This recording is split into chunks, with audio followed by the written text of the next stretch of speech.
ఈనాడు కాంగ్రెస్ పార్టీకి 3 సీట్లు, బీజేపీకి 3 మరియు బీఆర్ఎస్కు 3, సిపిఎం పార్టీకి 1 ఈ విధంగా అమరచింత ప్రజలు తీర్పు ఇవ్వడం జరిగింది.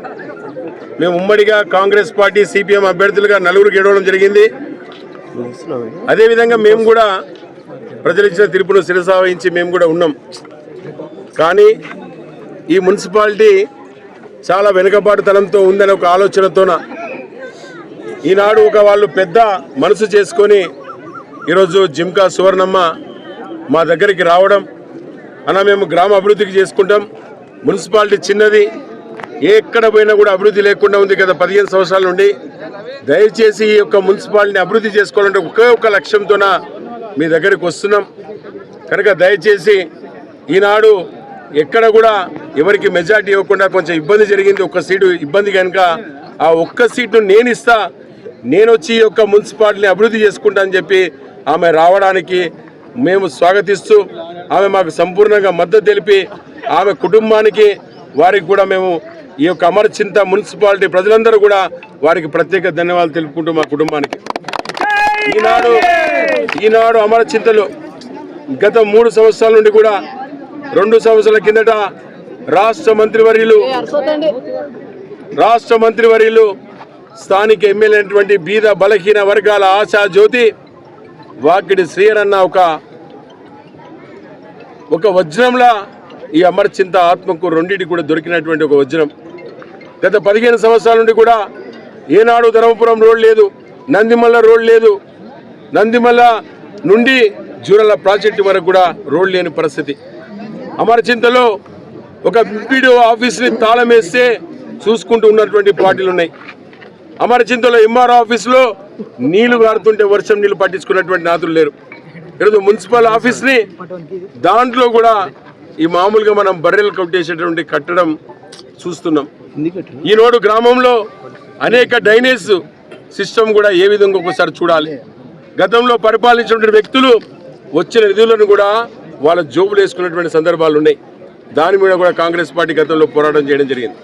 కనుక ఈరోజు ఎప్పుడైతే వాకిడి శ్రీయరన్న మంత్రిగా వచ్చినప్పుడు వారికి వచ్చినప్పుడు అన్న అమరచింత ఆత్మకూరులో నాకు అత్యధిక మెజార్టీ ఇచ్చినటువంటి అమరచింత ఆత్మకూరుని అభివృద్ధి పథంలో తీసుకెళ్తా, ఖచ్చితంగా వాళ్ళకు రుణపడి ఉన్నా అని చెప్పి అనుక్షణం మంత్రిగా ఉన్నా కూడా ఒక సాధారణమైనటువంటి వ్యక్తిగా ఉండి గ్రామంలో మున్సిపాలిటీకి 15 కోట్ల రూపాయలు మొన్నే తీసుకొచ్చినటువంటి సందర్భం ఒకసారి ఆలోచించాలి.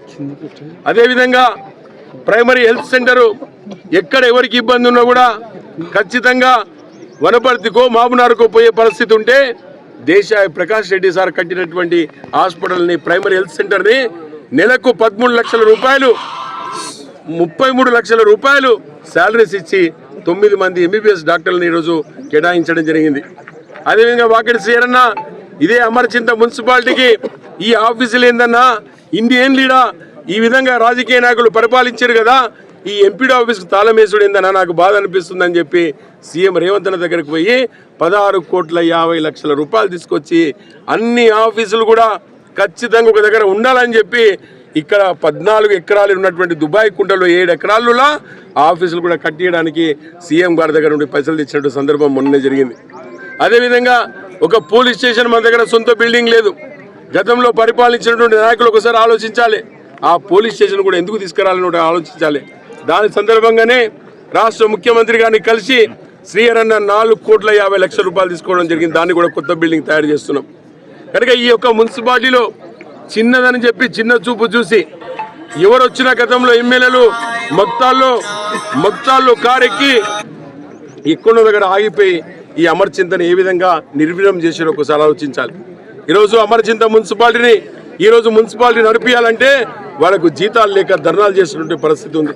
రెవెన్యూ లేక అలాంటి ఇబ్బందులు జరిగి అభివృద్ధి లేక ఇవన్నీ జరుగుతుంటే శ్రీయరన్న ఒకటే మాట చెప్పిండు, అన్నా మనకు ఓట్లు వేసిరు, మనం గెలిపించిండ్రు, నేను ఈరోజు మంత్రిగా ఉన్నా, ఈరోజు బీద బలగిన వర్గాల ఒక బిడ్డని ఈ అమరచింత నుండి మీరు అత్యధిక మెజార్టీ ఇస్తే నేను అసెంబ్లీలో కూర్చున్నా రేవంత్ రెడ్డితో మాట్లాడి కొట్లాడి తెచ్చుకుంటున్నాడు.